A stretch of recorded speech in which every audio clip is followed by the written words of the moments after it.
How to log in Ocean credit card account. Hi guys, welcome to our channel. Let's begin. In this video, I will guide you on how you can log into Ocean credit card account. For that, you want to open up any web browser. Now, you want to search for Ocean credit card.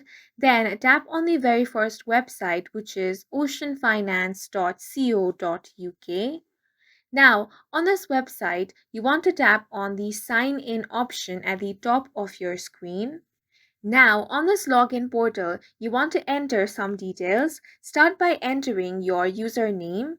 Once you have entered your username, you want to tap on the second box and then start entering your password. Once you have entered your password, tap on the sign in option. If the details you have entered are correct, you will be successfully signed into your account.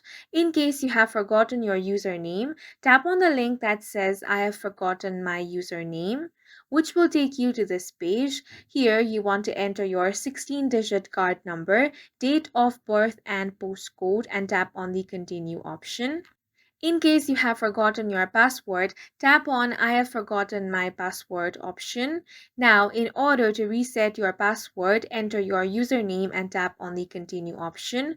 Now, you want to follow the on-screen prompts and you will be able to reset your password. And that's it for this video. If you found it helpful, please make sure to hit the like button and subscribe for more videos like this.